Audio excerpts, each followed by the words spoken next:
extraño, siempre lo digo, ¿no? O sea, para mí tantos horas mensuales pues está cerrada la clase, ¿no? Habiendo espacio adelante en la clase. Paradójico, ¿no? Extraño también. Bueno. Como estamos diciendo una cosa, dice, ¿qué pasa con comunicarle la verdad al paciente? ¿Qué opinan? ¿A un paciente se le debe decir la verdad sobre lo que le pasa o no se le debe decir la verdad sobre lo que le pasa? ¿Sí? Siempre. Porque va a salir una excepción para que sea no. Pero, por ejemplo, si el paciente tiene 4 años, es probable que no entienda lo que le pasa, ¿no? O si tiene 95. O sea, digamos, a ver un poco los quiebres o flexibilidad sobre el manejo de lo que es la comunicación del paciente y el principio de confidencialidad. Bueno, dice que la práctica de decir la verdad al paciente es una práctica nueva. Y parece extraño, pero en realidad es nueva. Hasta hace un tiempo, el médico revisaba al paciente, miraba la cara, le decía, tome eso, tiene un problema de estómago. Pero no le decía que pensaba que era gastritis, o pensaba que era una úlcera, o se pensaba que era una dispepsia, o se pensaba que era... Ese no es un problema del paciente, no va a entender, no sabe, el que sabe soy yo. Lo que tiene que ser el paciente es recibir indicación y cumplirla. Y de hecho, si el paciente preguntaba, doctor, ¿qué tengo? El médico, no te preocupes, va a estar bien. Con eso resolví el problema. De hecho, esto de decir la verdad al paciente, como les digo, es algo reciente, no tiene más de 50 años en el trabajo nuestro, y aún así no a todos los pacientes los vamos a tratar con la misma verdad, como veremos ahora. De hecho, Platón hace un comentario interesante en una de sus obras y dice, si la mentira es útil, o sea, habla de mentir, esta debería estar reservada para los médicos. O sea, a nosotros la mentira sí podría servirnos. Y si es permitido que algunos otros hombres mientan, ¿quiénes deberían ser? Los que gobiernan. ¿No? Pero solamente mentir cuando esa mentira beneficia a los gobernados. De hecho, acuérdense que en el contexto de este comentario hablamos de personas probas, ¿no? De personas íntegras, que cuando mienten lo harían siendo los gobernantes no para obtener un beneficio personal, sino para evitar una crisis, una catástrofe, una guerra, ¿no? A eso se refería Platón cuando mencionaba que los gobernantes también tenían una autorización para mentir al igual que los médicos, ¿no? Pero bueno, eso simplemente para poner un marco de contexto a la clase del día de hoy. Ahora, para los que decían que no se debe decir la verdad siempre, habría que buscar unos argumentos en lo posible bioéticos para poder justificar el no decir la verdad. Y vamos a hablar de algunos de ellos ahora. Por ejemplo, ¿qué razón tendríamos para no decir la verdad? Porque yo soy el que está tratando al paciente. Como yo soy tratando al paciente, probablemente en mi estrategia terapéutica decirle la verdad podría resultar contraproducente, ¿no? Por ejemplo, cuando quiero potenciar el placebo de un medicamento, ¿no? Podría, en ese caso, la terapéutica justificar el hecho de que no le diga toda la verdad al paciente sobre lo que quiere.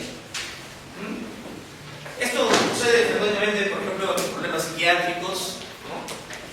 Incluso cuando tratamos a pacientes pediátricos y utilizamos medicamentos así amplios, porque no sabemos qué es lo que tienen. Entonces utilizamos el privilegio de no decir la verdad, porque esperamos un resultado antes de, ¿no?, poder cerrar.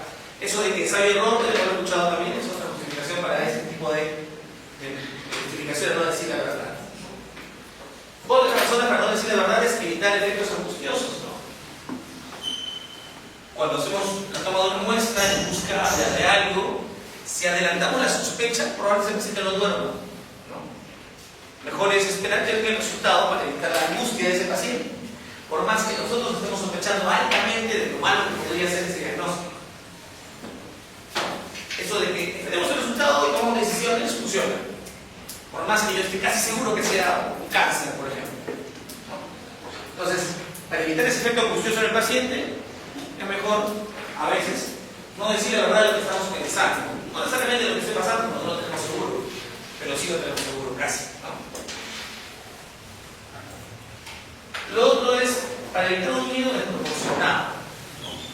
Si viene un paciente que tiene una hemorragia digestiva que tiene 60 años, entonces eso puede ir desde una gastritis erosiva, una úlcera perforada, a un cáncer gástrico, ¿no? Una gama de. Si yo cuento todo lo que sospecho, probablemente, y menciono la palabra cáncer, el temor que voy a desatar en ese paciente sobre el pronóstico, el que viene en la edad debe ser enorme, ¿no? Entonces a veces, cuando voy a enfrentar una duda tan amplia, mejor espero el resultado, ¿no? de lo que estoy investigando que está pasando, ¿no? De hecho, muchas veces ese temor hace que el paciente puede manera irracional, ¿no? y eso es contraproducente al manejo del que queremos dar al problema. Como mencioné al comienzo, decir la verdad en algunos casos podría privar del efecto placebo, ¿no? El efecto de bienestar, incluso de mejora clínica, que da la esperanza y la confianza. Eso funciona mucho con los pacientes psiquiátricos, ¿no? No, señorito, usted se va a poner bien, 95 años, cáncer hepático avanzado. ¿No es cierto? Si yo digo que se va a poner bien, probablemente salga sonriendo la señora y tenga unos días de tranquilidad por ese efecto placebo, por ese pico que hay de refuerzo inmunológico que da el saber que me sentía mal, pero el médico me está diciendo que no estoy tan mal, ¿no? Esa es una de las razones por las cuales justificaríamos no decir la verdad. La otra es porque muchas veces no sabemos la verdad. Paciente con tumor de mama, palpable, duro, doloroso, lleno de ganglios, parece cáncer de mama, ¿no es cierto? Pero no sabemos. Entonces, ¿para qué digo algo que no estoy totalmente al 100% seguro de que sea? Como para estar bien con la conciencia, me quedo callado, ¿no? Otra razón para no decir la verdad es que yo estudié 7 años de medicina para entender lo que está pasando. El paciente, por más que le explique, no lo va a entender de la misma forma. Entonces, ¿por qué pierdo mi tiempo explicando? Pero que no. Ya cuando sea algo inevitable, radical, seguro, certero, podré aplicar eso. Y finalmente, es algo que nos pasa a todos, o me imagino nos pasa a todos. En el fondo, cada uno de nosotros no quiere saber cuando está enfermo, sobre todo si es de manera grave. Yo soy uno de los que escapa a los estudios ocupacionales porque no quiero que me digan que mi colesterol está en el cielo, que mi próstata ha crecido, ¿no? Y cosas de ese tipo. Los que tienen antecedentes familiares oncológicos se rehúsan a hacerse controles periódicos porque no quieren saber si ellos también están en el problema. Bueno, hay quienes son todo lo contrario, los que se buscan. Tengo un amigo que es paranoico y todas las veces que puede se hace meter todo lo que puede, tubo por arriba, tubo por abajo, por todas partes, porque quiere descartar que no tenga algo. Y la verdad es que todos los años se encuentra limpiecito, no encuentran nada. Y él reniega, ¿no? Porque paga carísimo su seguro oncológico privado y nunca le encuentran nada. Bueno, no sé si deberían negar a esa feliz. Estas son las razones para no decir la verdad con un argumento directo. Si el examen es todo paciente, usted le diga la verdad. Ustedes no quieren decir la verdad, tienen que apelar a esta razón. Como contraparte, habría que decir cuáles son los argumentos para así decirle la verdad al paciente. Cualquiera que fuera esta verdad, ¿no? A un paciente capaz de entenderla probablemente. Primero, que si no decimos la verdad, el paciente no puede tomar decisiones sobre lo que le está pasando a ese paciente. Y eso es lo que hemos visto en las clases pasadas. Hablamos del principio de autonomía, que es el respeto de manera activa a las decisiones que toma el paciente involucrado en el proceso de su enfermedad, de su salud y de su enfermedad. Si yo no le explico lo que tiene el paciente, no le puedo decir o ofrecer posibilidades, ¿no? Por ejemplo, si encuentro una paciente con esos tumores de mama y ganglios, y le digo, voy a seguir estudiando el caso, una biopsia y veremos qué pasa, le estoy privando a la paciente de la posibilidad de tomar la decisión de irse o de irse fuera del país a buscar el mejor tratamiento para esas probables causas de la tumoración que tiene. ¿No? Limitamos su autonomía. Nosotros somos responsables de limitar la autonomía si es que no le decimos la verdad.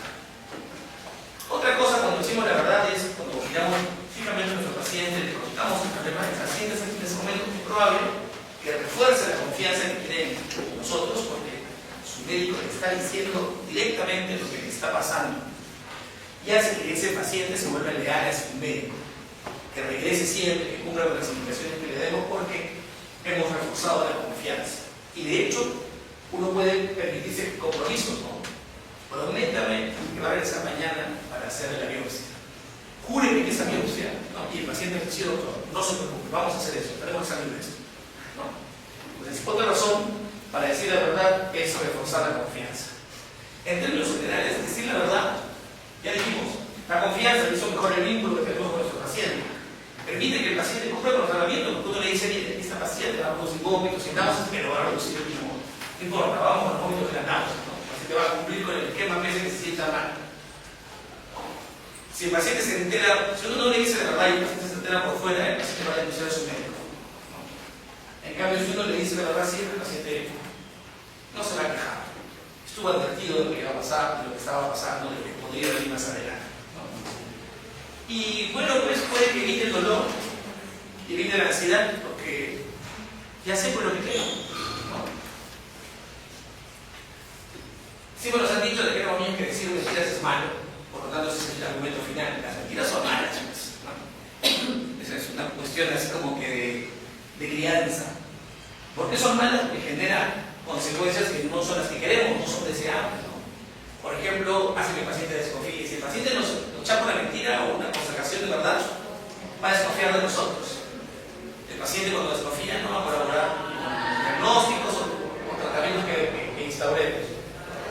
Además, si no le decimos la verdad y el paciente tiene poco tiempo, vamos a permitir que el paciente no se organice para morir. Porque no lo crean, todos queremos organizarnos para morir. Todos queremos dejar la voluntad anticipada, queremos reconciliarnos con las personas con las que nos hemos peleado, queremos vender la casa para gastar la plata y no dejarle nada a los hijos y no se peleen entre ellos. O sea, todos tenemos algunas ideas, o queremos meternos en el mundo de las drogas, pero de frente fentanilo, ¿no? O sea, todos tenemos alguna voluntad y si no sabemos la verdad, no vamos a poder ejercerlas. Y cuando ya nos toque agonizar sin fuerza, ya es demasiado tarde. Entonces, decir la verdad oportunamente es lo conveniente según esa perspectiva. De hecho, mentir también aleja esa parte digna, porque la parte digna es morir en paz, tranquilo, ¿no? Entonces, si no hemos resuelto las cosas, porque no salimos de la verdad, eso se nos va a alejar, ¿no? Permitir los últimos días más humanizados, ¿no? Bueno, estos son los argumentos contra evitar la verdad y estos son los argumentos a favor de decir la verdad. Ahora, de hecho, más allá de decir la verdad, informar sobre lo que está pasando sí es una de nuestras obligaciones como médicos. Y de hecho, esta obligación va de la mano porque para el paciente es un derecho estar informado sobre lo que le está pasando.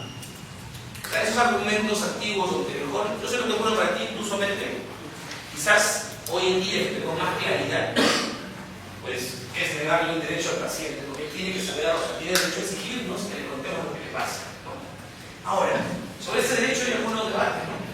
Porque hay pacientes que de manera expresa me dicen, doctor, ¿qué tengo? Tiene usted cáncer gástrico, doctor, no me diga más. No quiero saber más, salen con mis hijos y se van. Y los hijos empiezan a tomar las decisiones. Y esto es como pensar que uno está delegando la responsabilidad de lo que nos pasa en otras personas. A veces, afortunadamente, esas otras personas son la familia, el hijo, la esposa, ¿no? Pero en otras ocasiones, aunque no lo crean, esas otras personas somos nosotros. A veces el paciente delega la responsabilidad de las decisiones sobre lo que le pasa en nosotros. Doctor, ya, pues usted diga, pues hay que cortarme, que me corte, no sé qué amputar, que ampute, no sé qué castrar, que castre, ¿no? El paciente le da esa responsabilidad al médico y el médico termina asumiéndola. Y eso incluso nos alejaría de creer que el paciente ejerce de manera activa su autonomía, que está delegando la responsabilidad. ¿Ustedes creen que el paciente está renunciando a su autonomía cuando hace eso? ¿Ah? De hecho, delegar las responsabilidades en otro es una decisión autónoma, ¿no? Está ejerciendo a doble efecto su autonomía, ¿no? Delegando en otro las decisiones. Ahora, ocultar la verdad es una forma de paternalismo de la que hablamos en la clase pasada de un médico-paciente, relación médico-paciente, pero que no tiene ninguna justificación, ¿no? Para comunicar las malas noticias es indispensable, ¿no? Digamos las cosas que no son tan bonitas, es indispensable ser compasivo, ser cuidadoso, que aunque no lo crean, ser comunicador. Todos ustedes se conocen, ¿no? Y saben qué tan compasivos son, ¿no? Qué tan cuidadosos pueden ser y hasta qué punto se comunican con el resto. De hecho, estas son una de las cosas importantes que deben considerar ustedes cuando elijan especialidad. soy mal comunicador, no soy nada compasivo y tengo poco cuidado al actuar, pues sean patólogos, ¿no? Laboratorios clínicos, radiólogos, radioterapeutas, o sea, no van a ser pediatras, pues, no van a ser oncólogos, oncólogo clínico, que su vida es dar malas noticias. Para el oncólogo clínico, o sea, además, los pronósticos de sus pacientes son tan malos siempre que sus índices de depresión suelen estar muy altos y no tienen capacidades de alejar la empatía de manera real de sus pacientes, sin perder la compasión, el cuidado y la comprensión. Entonces, una de las cosas que tienen que lograr ustedes cuando vean qué especialidad hacer es eso. Porque no hay nada más feo que comunicar las noticias de manera inadecuada. ¿Y cómo se comunican las malas noticias? Existen hasta técnicas que te dan paso a paso lo que debes hacer. La verdad es que la mejor forma de comunicar malas noticias es aquella que ustedes miden en su práctica como la que da mejores resultados. La que da mejores resultados es tener al paciente cerca, pese a que ustedes le han dicho esa verdad. Lo que hay que tener cuidado es de algunas consideraciones generales que sí sería bueno que les recordemos cuando vayan a dar una mala noticia, ¿no? Por ejemplo, hay que asegurar que ese paciente, cuando vamos a dar una mala noticia, esté en capacidad de poder tomar una decisión frente a lo que vamos a comunicar. O sea, una mala noticia, o sea, no siempre el paciente tiene cáncer, ¿no? O sea, decirle al paciente que tiene la diabetes mellitus es una mala noticia. Porque es una enfermedad que lo va a acompañar toda su vida. Igual, decirle que es hipertenso, porque de hecho uno habla de diabetes y la gente se imaginó un amputado o ciego, ¿no es cierto? Pie diabético, son las cosas que más nos llaman la atención cuando hablamos de diabetes. Tenemos un hipertenso, hablamos de un infarto, de una ACV, entonces son malas noticias. Entonces, decirle nada, es hipertenso, el paciente nuclea y ve todo lo que pasa. Entonces hay que tener cuidado. Y hay que ver, en primer aspecto, que el paciente tenga capacidad de poder tomar decisiones. Ojo, esto en consideración, pues no le van a decir a un paciente de, no sé, pues soporoso o borracho, ¿no? Está con ánsia. O sea, a eso se refiere esa primera parte. Lo segundo es pedir al paciente saber qué tanto quiere saber, ¿no? O sea, el paciente va a decir, doctor, dígame qué tengo, pero el resto lo arregla con mis hijos. O puntualmente, doctor, ¿cuánto tiempo me queda? Es lo que más, ¿no? Lo que más dicen los pacientes cuando saben que van a tener una enfermedad. El resto, por favor, no quiero saber nada, solamente dígame cuánto tiempo me queda. Y uno tiene que por ese lado girar. Porque el paciente nos está diciendo en su autonomía que sí, quiere saber la mala noticia, pero no quiere saber detallitos, ¿no? Que vas a pasar tantos ciclos de quimio, tantos ciclos de cirugía, no quiere saber eso, que no me dejan niños. O que cuesta $1 millón su tratamiento y no tiene seguro para eso. ¿No? En algunos casos es necesario también conocer la postura que tienen los familiares. Sobre todo cuando se trata de una persona mayor o se trata de una persona muy joven. Hace poco hicimos una capacitación sobre esto. El MINSA tiene una cuadrilla de gente que va a visitar mujeres que tienen cáncer terminal, cáncer de cuello uterino. Es un programa que tiene el Ministerio de Salud. Y de las personas que estaban en el grupo que estábamos capacitando, uno de los psicólogos preguntó que él muchas veces había ido a la casa de una señora a darle psicoterapia, ¿no? Conversar con la señora, y la hija siempre que entraba le advertía, por favor, no le diga a mi mamá que está con cáncer terminal. Y cuando él evaluó a la paciente era una mujer que tenía todas las funciones mentales superiores conservadas, incluso era autónoma con lo que tenía que resolver en casa, y le preguntaba sobre su diagnóstico todavía. ¿Qué es lo que dijo finalmente, pues señor? Le decía, ¿no? Y él sabía cómo tenía visto en la clínica y no sabía si decirle o no decirle. La hija le había advertido que no. ¿Qué se hace? Esa es una postura. Si yo evalúo las condiciones mentales de la persona están conservadas y además me está pidiendo que yo le dé el diagnóstico, es decir, la verdad, que darle la verdad, ¿no? O canalizar esa verdad a través del médico, en el caso de ser un psicólogo, ¿no? A través del médico, porque tiene el derecho, pues, no se puede evitar. Y cosas técnicas, ¿no? ¿Cuál es el momento perfecto? Ahora voy a comunicar eso saliendo de la anestesia, ¿no? Toda la vida se entiende. Hay que buscar un lugar adecuado, nunca un pasillo del hospital, ¿no? Y a veces lo hacemos, ¿no? Que no hay que evitar eso.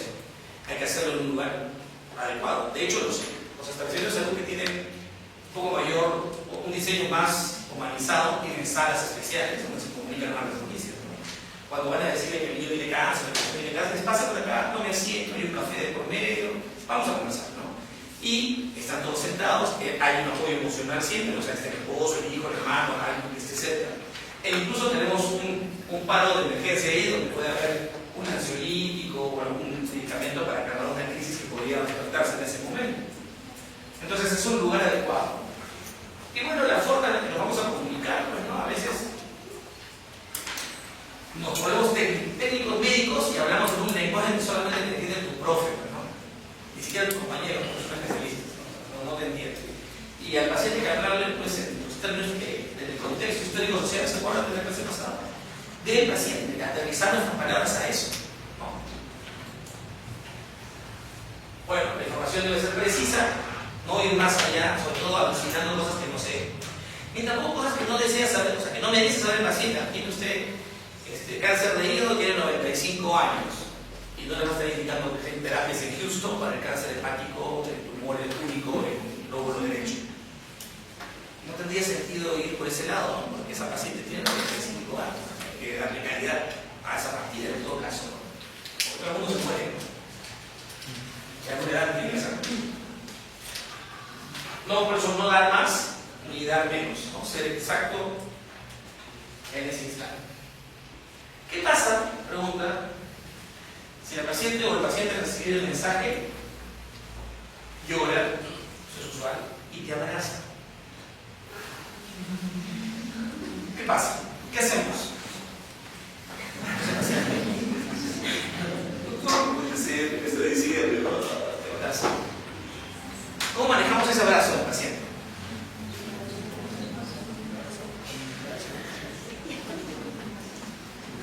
O sea, podemos poner un freno, ¿no es cierto? O también podríamos contribuir con... ¿Pero qué es lo correcto? Bueno, la idea es no vincularse emocionalmente ni recibir el dolor y hacerlo nuestro en ese momento, porque eso sí es un grave error. Llorar con el paciente es algo que jamás debería permitírsenos. Va a pasar, a mí me ha pasado, por eso no hago asistencia, que te vas a tu cuarto y lloras. Y de verdad es la razón por la que no soy médico asistencial. Que te vas a tu cuarto y lloras, porque te dolió la conocida, sabía quién era, sabía todos sus hijos, sabía qué ha hecho en su vida y tiene 55 años y le cáncer a morir, está terminal. ¿Qué haces? Entonces, ya sabes, no debes vincularte más allá, recibes el abrazo. Tampoco puedes,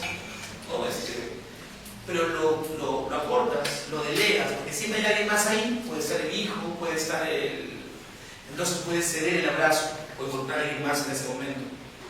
¿No? Tampoco debemos esperanza en ese momento que sea fuera de foco, ¿no? Todo va a estar bien, puede ser suficiente, usted se va a curar, no se preocupe. También conviene a veces apelar a las creencias, ¿no? Todo está en las manos de Dios, funciona mucho, ¿no? Hay que valorar que la persona tenga una fe sólida, ¿no? O sea, porque también le va a decir, todo está en las manos de Dios y Dios no existe, claro. O sea, todo esto es la pregunta que hacemos en biótica, esos niños que creen en Dios. ¿Quién cree? ¿Quién cree? Cuando evaluamos un paciente para ese tipo de intervenciones, ¿no? Entonces, el abrazo debe ser un abrazo receptivo, sincero probablemente, pero no te involucre y lo delegas. El error es cuando uno responde al abrazo con un abrazo más fuerte, eso no es conveniente. Dejarse abrazar podría ser, pero no ir más allá. Pero tampoco podemos irnos. ¿No? Una vez que comunicamos, lo correcto es quedarnos un rato más ahí, esperar que se calme la persona y luego preguntarle, dígame si tiene dudas. ¿No? Exacto. Y las preguntas más comunes, ¿cuáles son? ¿Ya cuánto tiempo es la pregunta más común? Si le dices, ¿tienes este cáncer? ¿Por cuánto tiempo me queda? Antes de preguntar si tiene tratamiento, ¿cuánto tiempo me queda? ¿Cuál es la respuesta de cuánto tiempo me queda? La respuesta real es, no lo sé. ¿No? Pero, ahí está lamentablemente, ahí está la estadística. ¿No? Hay pacientes que en su situación han vivido meses, ¿no? Si hablamos de paciente terminal. Si hablamos de una enfermedad crónica de abajo, por ejemplo, esclerosis múltiple, o no sé, una ELA, ¿no? Hay pacientes con ELA que han vivido 20 años, ¿no? Hay pacientes con ELA que se han ido a 2 meses, ¿no? Entonces uno tiene que enfrentar con cierta sabiduría esas preguntas. Y otra cosa es que más pregunta cuando comunica más antes. Es tan importante como la del tiempo, quizás más. ¿Y esto me va a doler? ¿No? Es una de las preguntas que surge, ¿no? Porque de hecho el cáncer está vinculado a dolor, a mucho dolor, ¿no? ¿Y la respuesta cuál es? La respuesta es que el dolor es algo que vamos a poder manejar. O sea, no le decimos que no le va a doler, pero de hecho sí es algo que podemos manejar y bien, ¿no? De hecho, manejar el dolor en cáncer es una de las cosas más chéveres para el paciente. Porque lo tenemos así, siempre volando. Así que, por ahí. ¿Qué otra cosa las que podría preguntar? El tema es que ustedes tienen que salir de manera decente de esas preguntas, ¿no? Y, aunque no lo crean, cuando hagan internado, los profes del hospital les van a delegar a ustedes informar. Cuando acabe la visita, ya informen a sus pacientes o sus familiares. Y les van a delegar comunicar las noticias. Y se van a parar atrás y van a esperar, ver cómo lo hacen. Porque si le hacen mal, van a votar y decir, señor, tranquila, y el médico va a retomar la situación. Pero están obligados a dejarlos ustedes a hacer eso, ¿no? Lo chévere es cuando comunican buenas noticias, ¿no? Para eso no hay técnico, pues, eso sí puede ser en el pasillo, ¿no? Sí, pasa el hombrecito y te vas, ¿no? Y le dicen, ese machito viejito, ¿no? Ya le dijiste una buena noticia, no quiere un hombrecito, ¿no? O le dices, su resultado salió negativo, no tiene diabetes, y te vas. Y el paciente va a celebrar. O sea, ahí no hay broche, no digamos limitaciones. El problema es cuando son malas noticias. Muy bien. Ahora hablemos un poco sobre intimidad. Vamos a llamar intimidad, que es secreto, sin esa secuencia. ¿Qué es intimidad? De hecho, la intimidad es un derecho humano. O sea, está dentro de los derechos del más alto de primera generación. Está consagrado en la Declaración del 48. La primera Declaración de Derechos Humanos es tenemos derecho a la intimidad. Y la intimidad es que se proteja nuestra información, ¿no? Hay una protección del paciente en el entorno inmediato, frente a que nadie, ¿no? Que no deseemos, o sea, alguien que no querramos, que se entere de las cosas privadas o se introduzca en nosotros mismos, como lo vemos hoy en día. De hecho, la intimidad, la confianza que tienen los pacientes en que los médicos van a respetar su intimidad es la que garantiza una buena o correcta historia clínica, por ejemplo. Si ustedes no ofrecen esa confianza, el paciente no le va a decir toda la verdad. Y no solamente no le va a decir toda la verdad, ni siquiera se va a dejar revisar todo lo que quiera revisar. Pero se contaba bien un paciente que tenía 22 años y entró con fiebre de 3 días, 2 días, de 40 años de servicio. Y lo hospitalizan así, que gracioso, ¿no? Hospitalizado para estudio. Y si alguien tiene sospecha de diagnóstica, fiebre de origen determinado para estudio, decía el diagnóstico del consultorio externo de medicina. Entonces lo revisamos al paciente y de verdad no tenía nada. Le metimos radiofietoras, colposcopía, todo, no había nada, ni el pico de fiebre. Vino un doctor viejo, un endocrinólogo, entró con el paciente y salió bien. Dijo, ¿estás seguro que no sabe qué tiene? No, lo desvistió el paciente delante de nosotros, que había pedido permiso y tenía un herpes zóster en el escroto. Pero nadie tenía herpes genitales. Y el paciente no había contado que le molestaba, que le ardía. ¿Por qué cuidaba su intimidad? Porque no confiaba probablemente que lo trató, que trató al comienzo no supo acceder. ¿Por qué no le pegó bien diciendo que hacen unos granitos ahí y no entendía todo lo que pasaba? Pero no lo contó. Qué importante es dar esa confianza de resguardo de la intimidad para obtener la verdadera información que podríamos tener del paciente, ¿no? Hay niveles de intimidad, ¿no? Hay 3 niveles de la intimidad. El primer nivel es el nivel físico. Uno no puede violar la intimidad física de un paciente. Eso pasa cuando, por ejemplo, lo tocamos sin su permiso. De hecho, cuando uno hace una evaluación física y dice, señora, mi mano puede ser un poco fría, después que me voy a revisar, tengo que palparle los senos, el abdomen, ¿no? Cuando uno hace un tacto de donde sea, le dice que le explica, ¿no? Y el paciente da permiso, porque estamos tocando, ¿no? Estamos violando su intimidad de nivel físico, ¿no? Y vamos a observarlo a detalle.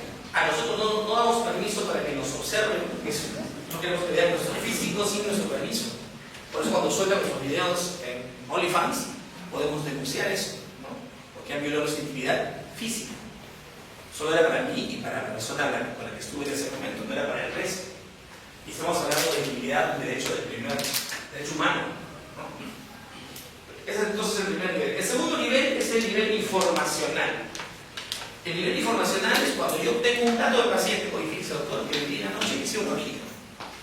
Ayer anoche hice una orgía, estuvo dos chicas de 15, una de 65, porque les gusta variar el menú, ¿no? Entonces, ya, esas cosas saben que son solo para mí. Yo no puedo ir a un dato de películas para otras que hizo una orgía. 6 viejas y 2 adolescentes. Encima varía de información, ¿no? Pero ya la cosa se va a generar. Estoy violando el nivel informacional. De hecho, si yo evalúo al paciente y encuentro un diagnóstico clínico, tiene una úlcera genital sifilítica, y yo he obtenido ese dato, es mío, pero es del paciente, y yo lo cuento, ya también estoy violando el nivel informacional. Por eso pedimos permiso, incluso hasta el más mínimo, cuando hacemos investigación y utilizamos fotos de un caso clínico para el reporte, por ejemplo, le pedimos permiso al paciente.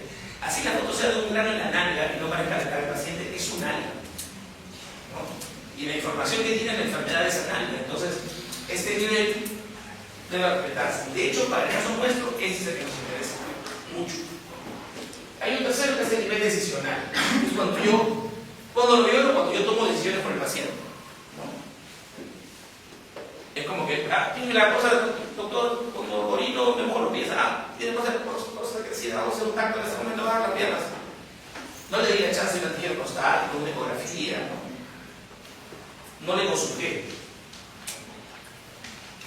O cuando tomo la decisión de sacar la vesícula cirugía abierta, en vez de explicarle que podía ser laparoscópica, ¿no?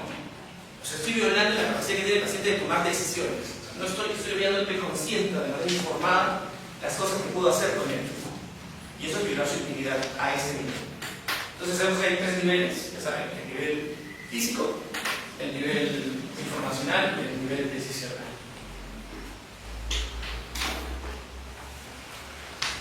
Ahora, esto de conservar la información de la intimidad, en algunos casos podría verse como que, ya pues, en todos los casos debo ser así. O en caso no se podría tener un poco de libertad. O estoy exagerando con el hecho de proteger esta información, de mantener esa intimidad.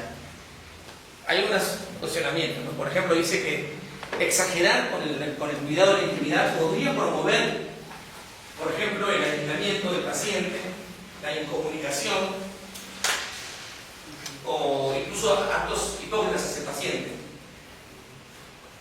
Por ejemplo, tengo un paciente con una tuberculosis multilogo resistente, ¿no es cierto? Ese paciente está en una habitación aislado. Porque eso pasa, ¿no? Con los multilogos, tienen una habitación solitos, ¿no? Y yo no cuento qué tiene. Entonces, el resto genera un mito alrededor de lo que le pasa al paciente. Y esa multilogo resistencia se convierte en SIDA, en etapa terminal, con un sarcoma, con tuberculosis, o sea, se puede especular. Y ese paciente, al verse discriminado, rechazado, aislado, también podría sentirse muy mal. De hecho, cuando pasamos la visita por esa habitación, la pasamos por la ventana, ¿no? Y lo tocamos al paciente, porque significaría tener que ponernos triple de protección personal, ¿no? Entonces el paciente se incomunica y la gente que lo mira de la ventana, hola, y se va. Nadie entabla conversaciones, ¿no? Nadie entabla un examen clínico de verdad. ¿Por qué? Porque queremos que nos enteren que tiene, o estamos cuidando un diagnóstico que podría ser en términos generales, en todo caso beneficioso para el paciente si lo comentamos por lo menos al equipo, ¿no? Entonces ahí podría entenderse un poco cuando la intimidad podría tener algunos deslices, ¿no? Ahora, si no contamos qué tiene, ¿quién nos va a ayudar? ¿No? Y eso pasa, por ejemplo, cuando tenemos un amigo en circunstancias económicas tristes. Pucha, fíjate que el médico de los pelotes no va a ir al baile de promo porque no tiene para la cuota. Pero la promo y todos deberían estar. ¿Por qué vamos a dejar que no vaya? No, porque no quiere que nadie sepa. Estoy contando por el chisme, ¿no? Pero es la verdad. Porque si el paciente dice, chicos, no me digo, estoy inicio, ¿no? Fácil, un par de amigos lo financian, ¿no? Como pasa cuando salimos de escuela y no hay para allá, ¿no? Siempre hay alguien que puede ser solidaridad. Entonces, a veces guardar la información mucho evita que sepamos las cosas que realmente pasan y nos evita colaborar, contribuir, etc., ¿no? En este caso, la medida debe ser de los dos lados, ¿no? Sobre todo del que quiere custodiar o exigir la información, que se cuide su información, ser menos cauto con eso. Dice que respetar excesivamente la en este caso la intimidad podría ser más vulnerable a las personas en vez de comprenderlas, ¿no? Por ejemplo, un paciente con VIH que mantiene, de hecho, ¿por qué pasa este mito con el VIH o esta estigmatización? Porque se trató como de VIH, ¿no? De VIH es como tener, no sé, pues me ocurre herpes en latencia, como tener hepatitis en latencia, como tener diabetes, ¿no? Que lo trates, vas a mantenerte ahí bien, ¿no? Pero como no lo hacemos de esta manera, lo miramos con cierto cuidado, entonces no comprendemos lo que le pasa a este paciente. No hay nada más chévere cuando el paciente llega y te dice: soy y soy paciente por el VIH en tratamiento. Hace poco un amigo me contaba que se hizo un procedimiento de rinoplastia que me dijo que cobraba 9.000 soles. Pero cuando le hicieron los exámenes de laboratorio, notaron que era VIH positivo. De hecho, el paciente lo sabía, ¿no? Y estaba indetectable, ¿no? Una carga 0 y los T4 normales, ¿no? Y el médico le cobró 1.000 soles más cuando se enteró. Y le dijo: porque voy a tener que gastar más material de bioseguridad contigo. Doble guante, doble... ¿Estuvo bien eso? Uno trata a todos los pacientes igualito, con la misma bioseguridad. O sea, tú tienes que pensar que todos tienen VIH, que todos tienen hepatitis. Y tienes que cuidarte como si todos tuvieran eso, ¿no? Y no puedes cambiar tu tarifa por eso. O sea, yo soy más cuidadoso cuando tienes HIV, cuando no tienes. No cambia eso, yo nunca pasa.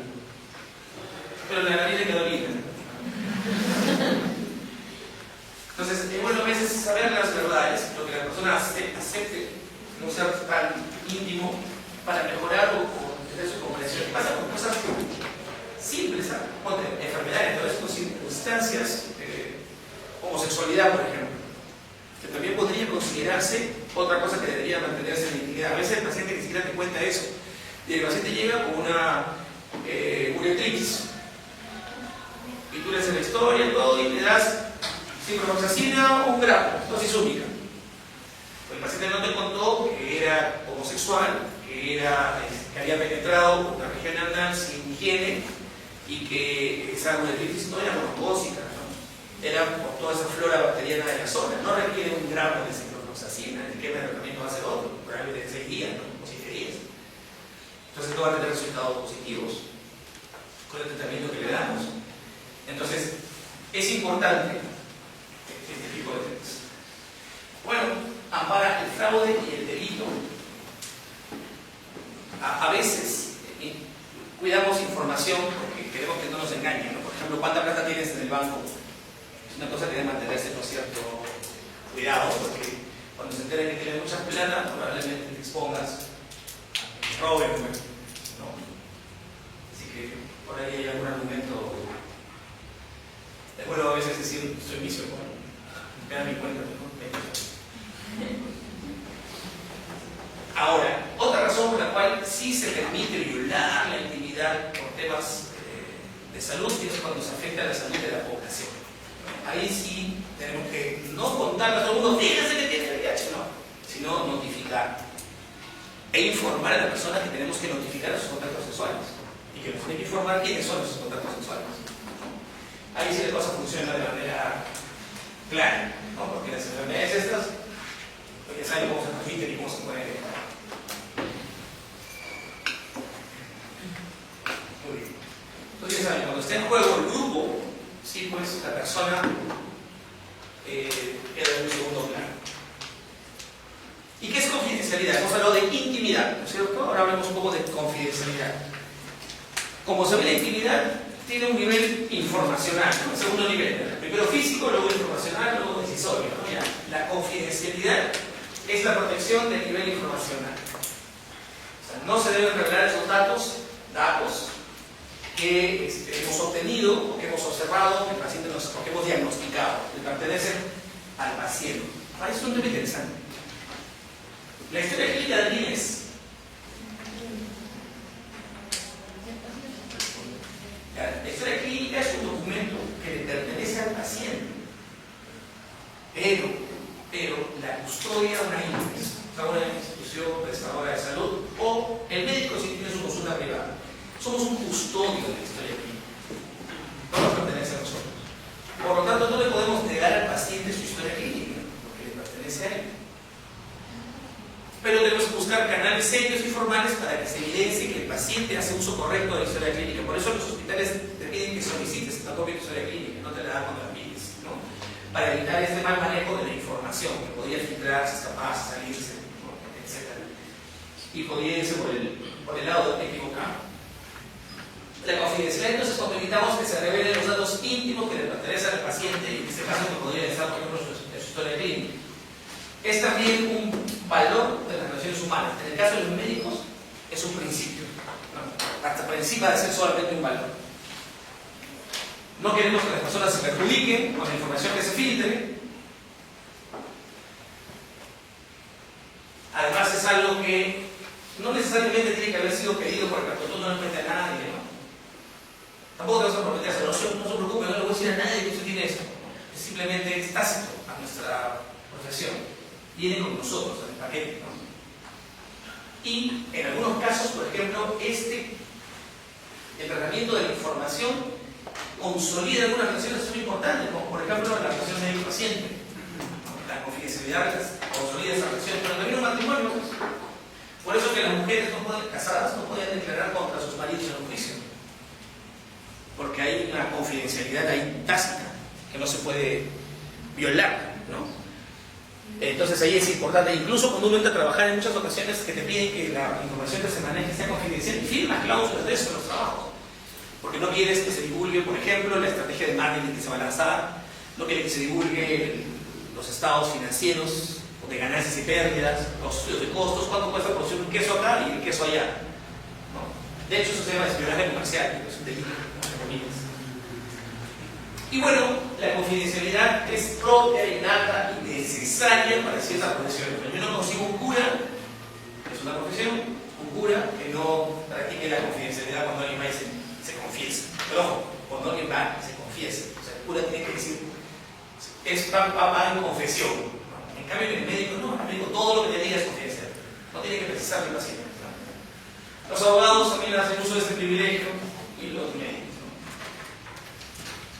Hemos visto entonces intimidad, hemos visto confidencialidad y secreto profesional. Dice, el secreto profesional del médico, que es un derecho del paciente, que protege la intimidad que ha revelado de la historia clínica, estamos usando todo lo que hemos visto hoy día, para que éste lo pueda entender adecuadamente. El mayor ataque a los derechos humanos y la justicia es convertir al hombre en cosa o convertirlo en medio a través de esta información humana utilizada.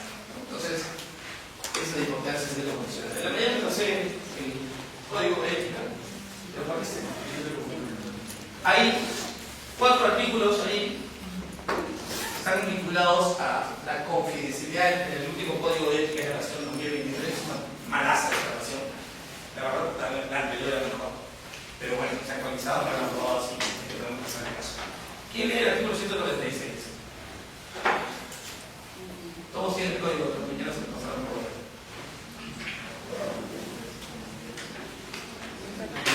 ¿Alguien sabe leer? Sí. El 136, por favor. Es el capítulo 7. El médico debe mantener el secreto profesional. ¿Cuál? Listo. El médico debe mantener el secreto profesional para proteger el derecho del paciente a la confidencialidad de los datos que le ha proporcionado, o de aquellos que él mismo haya podido conocer o deducir a través de las anamnesis. La exploración física o de los exámenes auxiliares, no debiendo divulgarlos o compartirlos, salvo expresos de dirección del paciente.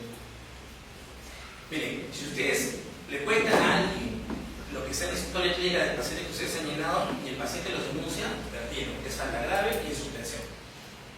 Sí, sí. Porque ¿qué es lo que es el colegio médico? El colegio médico lo que hace es, bueno, aparte de autorizar que trabajas como médico, te da el registro, te juzga sobre tu comportamiento ético y deontológico.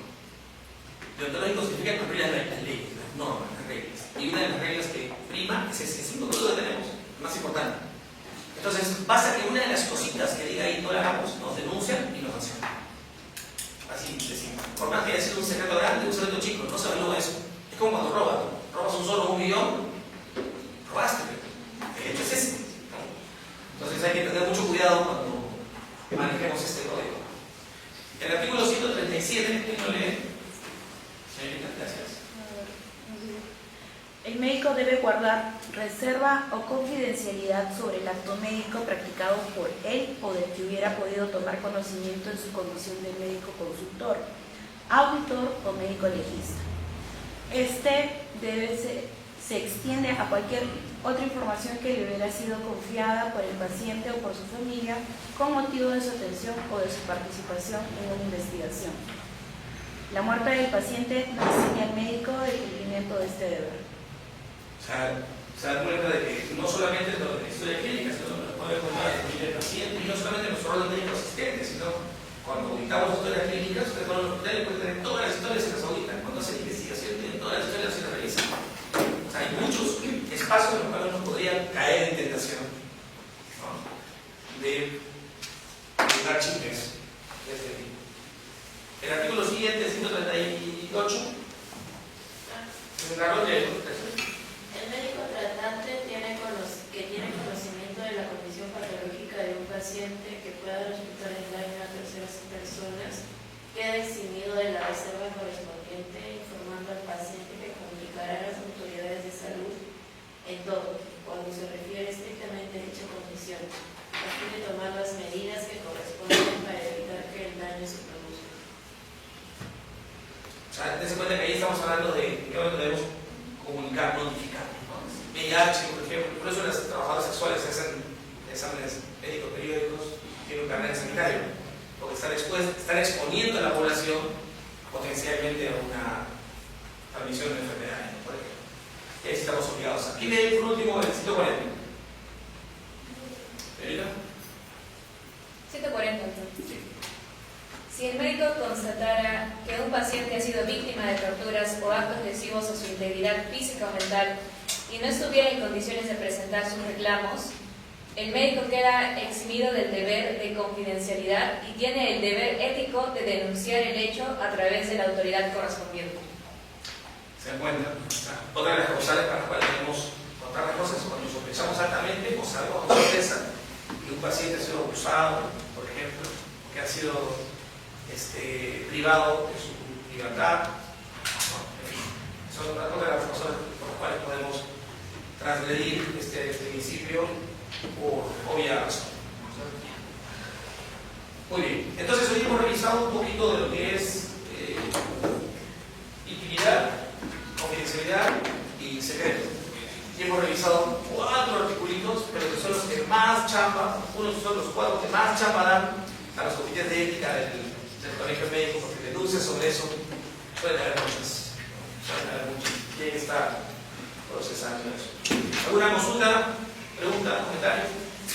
Doctor, Sí, ¿qué es esa intimidad que se tiene con el paciente que es tácita? Digamos, si tengo un paciente que voy a poner un ejemplo, si hay un paciente que huele mal, yo la atiendo, todo no hago ninguna expresión, lógicamente, todo como corresponde. ¿Y qué pasa con esos profesionales que, digamos, sale el paciente y empiezan a comentar, ay, que el paciente olía mal? O sea, ¿qué tipo, dónde queda, o sea, a qué rama, cómo lo clasificaría eso? Pues, porque obviamente es una relación que tengo con él, es algo de él, pero que no lo puedo comentar tampoco por su privacidad, me imagino.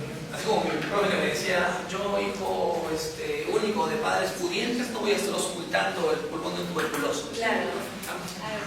Pero la verdad es que lo único que nos permite es, de hecho, para ustedes no querer ser así, ¿no? Ahora, si eres frontal, puede que no toleres eso. O sea, yo puedo tolerar una excepción, pero si yo no tolero eso, voy y le digo, oye, ¿qué es eso? O sea, ¿por qué te empiezas a desarrollar? Estamos de iguales, estamos como colegas de servicio, porque me parece que no es aceptable, ¿no? Y de hecho, podrías quizás hasta denunciarlos desde que la cosa es fatal, porque eso es una falta a la relación médico-paciente. Y si leen el capítulo de relación médico-paciente, se van a dar cuenta de cuál es el nivel de trato que tenemos con el paciente, ¿no? Y él está transgrediendo y un tercero puede denunciar que está transgrediendo como un maltrato realmente al paciente. Afortunadamente son los menos, pero sí, pues hay todavía, ¿no? Pero son problemas mucho de personalidad, o sea, va más allá de la formación, es una deformación que viene de otros sitios, de la casa.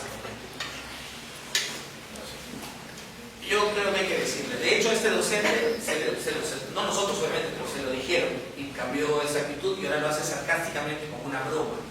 Y ya no lo dice delante del paciente, sino lo dice, ay, yo, padre, hijo único de padre pudiente, jajaja, ya no sabía el paciente porque no se entera lo que está pasando, ¿no? Bueno, algo se pudo haber cambiado ahí. Nosotros podemos atender a nuestros pacientes, a nuestros familiares pacientes. Si dice mi mamá y dice, hijito, quiero que me revises creo que tengo una arritmia, porque siento palpitaciones y me da tos. ¿Nos corresponde?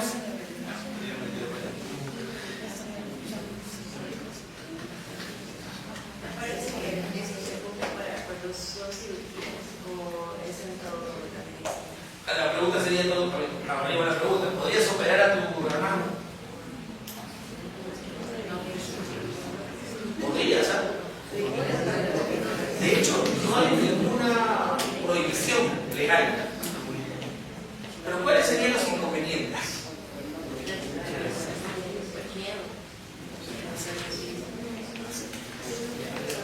Claro, uno pierde la objetividad cuando vincula emociones, ¿no? Y un familiar con más que objetividad en esos momentos tiene emociones, tiene preocupación, tiene temor, tiene ansiedad. Entonces, no sería el mejor tratante. Pero lo que somos capaces de recomendarle al mejor tratante para ese problema. Eso sí deberíamos ser buenos. Pero no por eso no dejen de tomar la impresión a su mamá, a su papá, de cosas simples y no sean así. Muy bien, aquí nos quedamos. Eso es